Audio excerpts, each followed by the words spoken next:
Hello, welcome to Aspiring Architect. My name is Siva. Today we'll be looking into literals. This is the continuation of the Python for Beginner series. Please feel free to view all the videos in this playlist. As always, I'll be opening up a file in the Visual Studio Code by typing code.literals.py. Again, please keep in mind .py is the Python extension. In Python, data can be directly embedded into the code through literals. So these are the values that are defined explicitly within the code itself. For example, we can consider the following examples. We could say the number 200. This is an integer. This is an integer, and is a literal. We call this a literal because you cannot have anything else inside the number 200. You cannot have the number 200 have a different value. It's always 200. So by literal, we mean this definition. Also, the strings hello and Python. A string is always a literal, which is encapsulated within the quotes.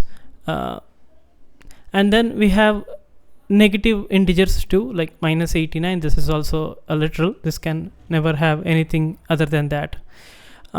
We will be covering variables soon. Variables are something like containers which would have different values, like an opposite to what literal is. They themselves have different values. So they represent placeholders for data. Let's not confuse right now with the variables. We'll be coming to that next. Let's go through the different types of literals. Let's call this literal types. Again, I'm going to comment it out so that it's not read as actual Python code.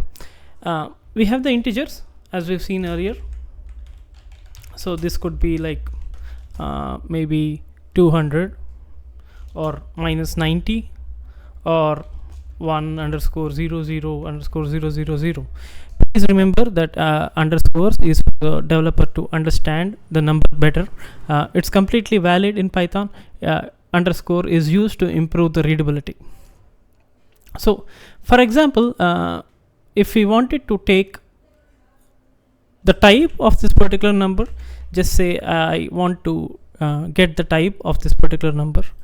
Let me quickly save it, and then I'm going to run it using Python literals.py.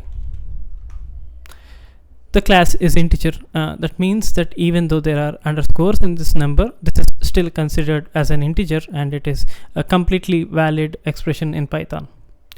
Additionally, integers can also be represented in different numerical bases. Let me explain what I'm trying to make sense.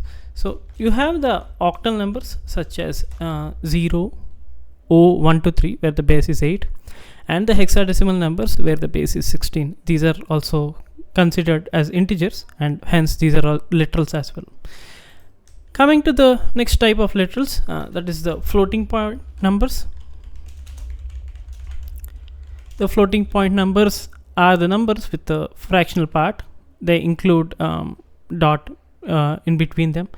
This could be, for example, 45.40. This is a literal and a floating point number. Please see the fractional part after 45, and then you have the 12.1, which is also literal. And we can also have scientific notations in Python where there are a lot of zeros. We use the number 1e for scientific notations. Coming to the next type of literal, it is the strings, which is the most known type of literals. You could have anything inside double quotes or single quotes, and it would be considered a literal. Please keep in mind that only when encapsulated or enclosed in single or double quotes, they can be considered as strings. There can also be special characters and escape sequences which can be used in strings. For example, you could have hello Python is cool. For example, let me give you an example. You have hello, Python is cool. So when you look at this particular statement, you have double quotes over here and double quotes over here, which is great. That is how a string is considered. But then you cannot have double quotes inside double quotes. This is when you need an escape character, that is backslash. Backslash is considered as an escape character. I'm just going to use print. I would close the parenthesis once the statement is complete. I'm going to run it.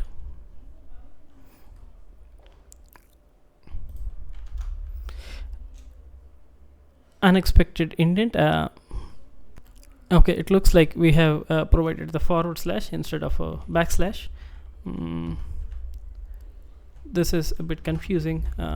So I right now have double quotes within the double quotes, but then I have used the escape character before the double quotes.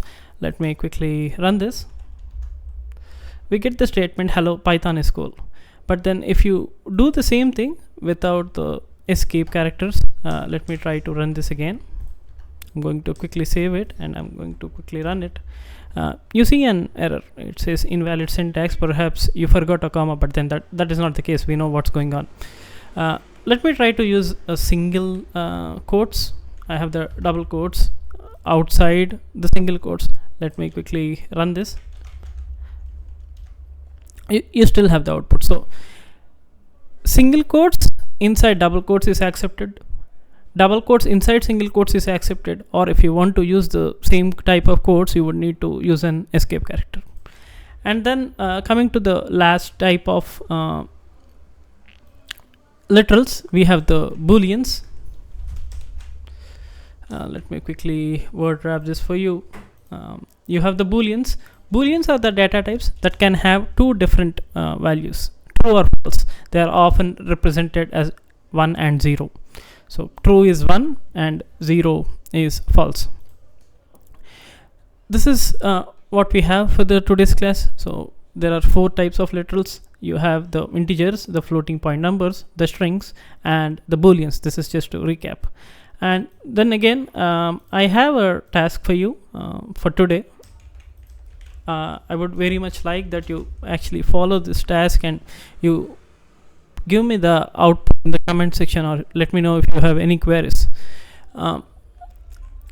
This would help you in getting your hands dirty, and then you can actually practice Python. So today's task is, what is the data type returned from type 45.50? You could run this in Python, or if you already know the answer and you can guess, please let me know in the comment section. That's all for today.